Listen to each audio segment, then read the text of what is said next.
বলো বিসমিল্লাহির রহমানির রহিম। দুর্ঘটনা কি? দুর্ঘটনা কি? বাড়িতে দুর্ঘটনা ঘটে কেন?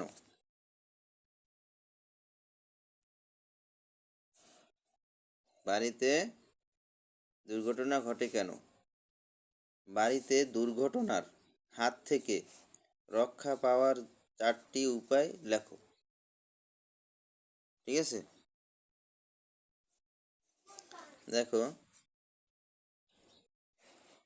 এইখানে সংগঠিত কোনো আকস্মিক আকস্মিক মানে কি? হঠাৎ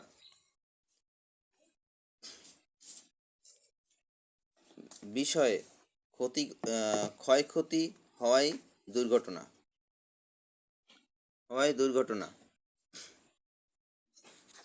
দেখো, সাধারণত অসচেতনতার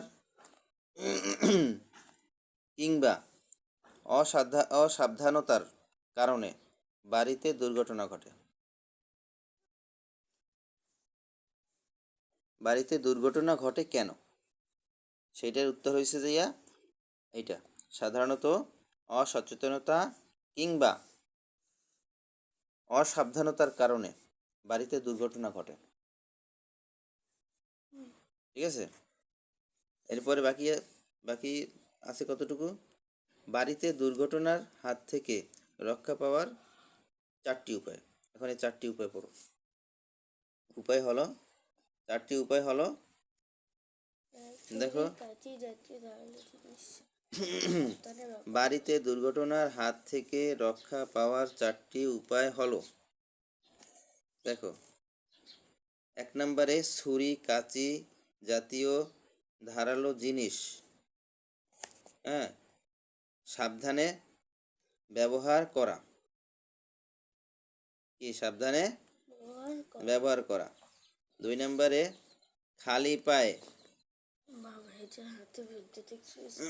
বা ভেজা হাতে বৈদ্যুতিক সুইচ না ধরা। খালি পায়ে ধরলে কি বিদ্যুতে শক করে, যার কারণে খালি পায়ে ধরা উচিত না। খালি পায়ে বিদ্যুতে যদি বাই চান্স তোমার শর্ট করে তাহলে কি ধরিয়ে বসবে। খালি পায়ে কি আর 3 পায়ে। দেখো, খালি পায়ে বা ভেজা হাতে বৈদ্যুতিক সুইচ না ধরা। আগুনের ব্যবহারে সতর্ক থাকা। অপরিচিতদের পরিচয় জেনে ঘরের দরজা খোলা। দরজা যখন কেউ নক করবে তখন ঘরে বসে দরজা না খুললে জিজ্ঞেস করতে হয় আপনি কে।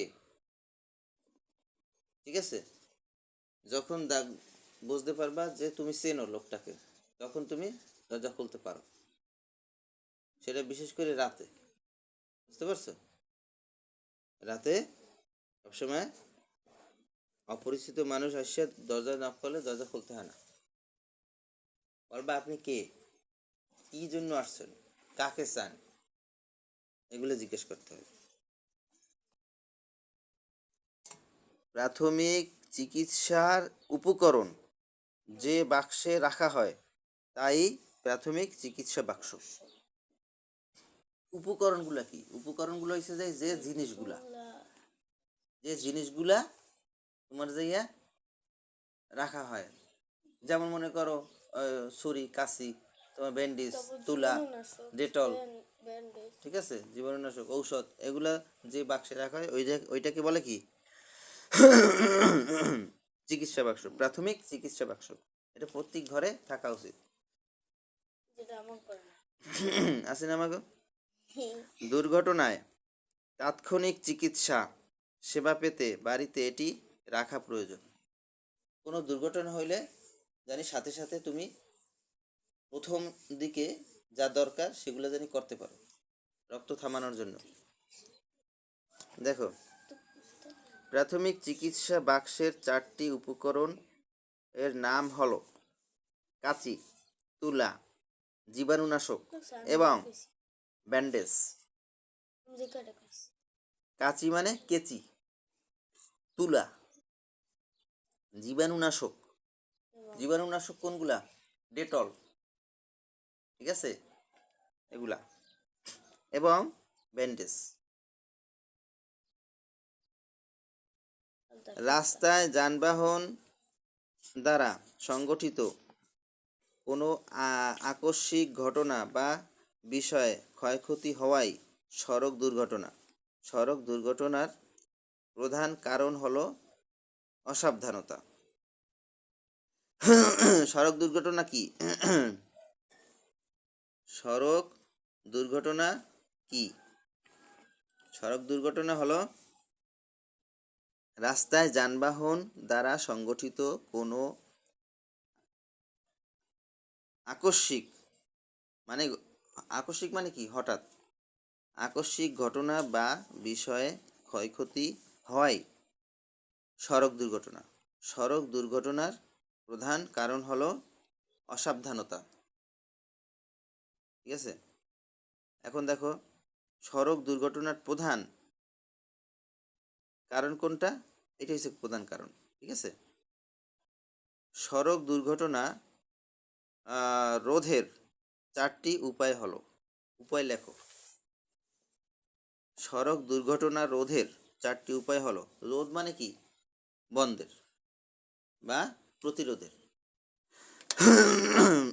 4টি উপায় কি কি? 1 নম্বরে, রাস্তায় চলাফেরার সময় সতর্ক থাকা। 2 নম্বরে, রাস্তার মাঝখান দিয়ে না হেঁটে ফুটপাত ব্যবহার করা। 3 নম্বরে, রাস্তা পারাপারের সময় ওভারব্রিজ ব্যবহার করা। 4 নম্বরে, রাস্তার দুই পাশে ভালো করে দেখে জেব্রা ক্রসিং দিয়ে রাস্তা পার হওয়া, ঠিক আছে। দেখো, সমাজ কি? মানুষ সমাজে বাস করে কেন? সমাজকে সুন্দর রাখার 4টি উপায় লেখো। দেখো, সমাজ কি? আগে আমি এইটু বলি। একটা প্রশ্ন, বড় একটা প্রশ্নের ভিতরে 3-4টে প্রশ্ন থাকে। সেই প্রশ্নগুলা একসাথে পড়িয়া উত্তর দেওয়া যাবে না। কিভাবে উত্তর দেবা? পরীক্ষার প্রশ্নে যখন এই প্রশ্নগুলো আসবে, তখন এইগুলো উত্তর দিতে হবে কিভাবে?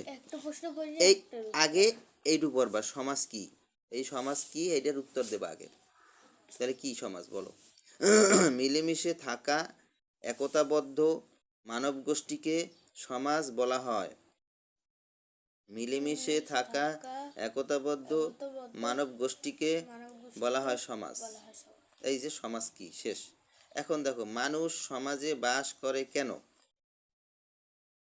বাকি রয়েছে যে এখানে, মানুষের নিরাপদে ও শান্তিতে থাকার জন্য সমাজে বাস করে।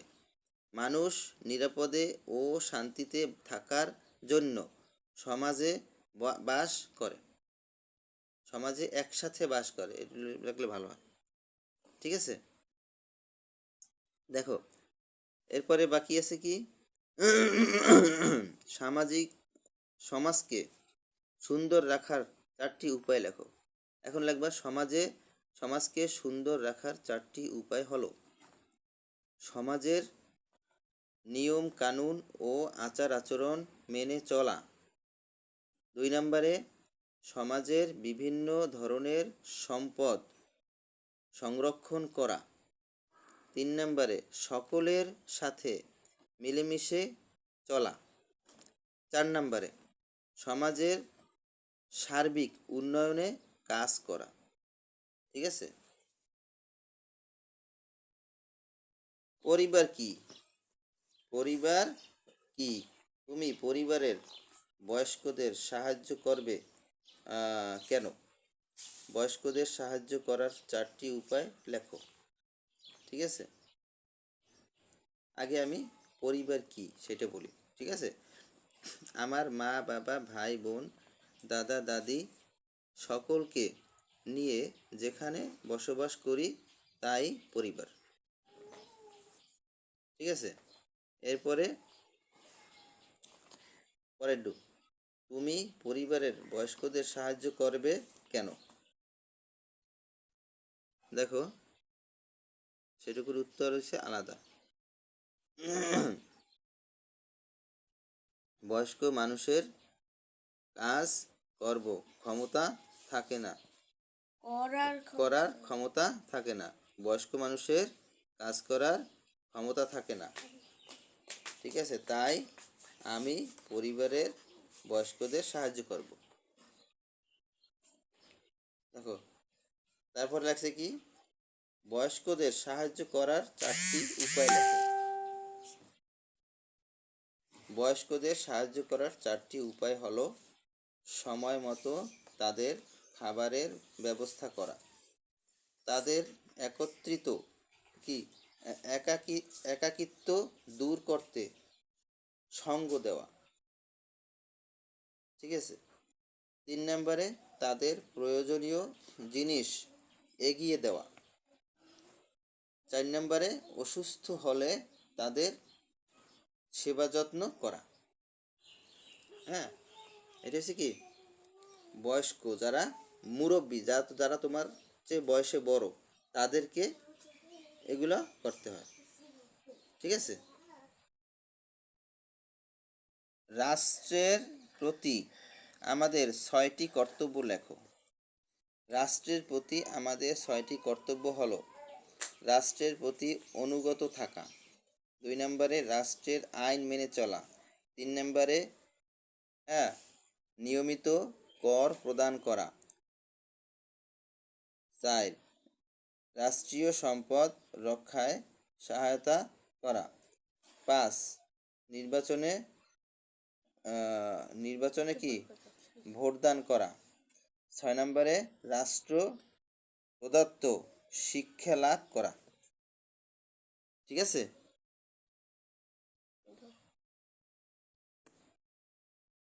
এ দেখ, নাগরিক কারা? নাগরিকরা রাষ্ট্রের প্রতি দায়িত্ব ও কর্তব্য পালন করে কেন? একজন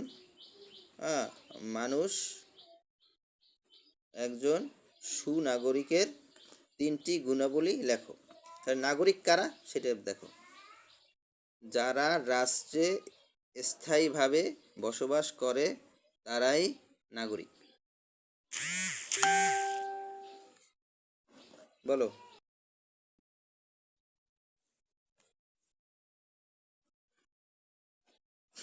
নাগরিকরা রাষ্ট্রের প্রতি দায়িত্ব ও কর্তব্য পালন করে কেন? নাগরিকরা রাষ্ট্র প্রদত্ত সকল সুযোগ সুবিধা ও অধিকার ভোগ করে থাকে, তাই রাষ্ট্রের প্রতি তারা দায়িত্ব ও কর্তব্য পালন করে। এরপরে দেখ, একজন সুনাগরিকের 3টি গুণাবলী কি? একজন সুনাগরিকের 3টি গুণাবলী হলো: রাষ্ট্রের প্রতি অনুগত থাকা, 2 নম্বরে আইন মেনে চলা, 3 নম্বরে রাষ্ট্রীয় সম্পদ রক্ষা করা।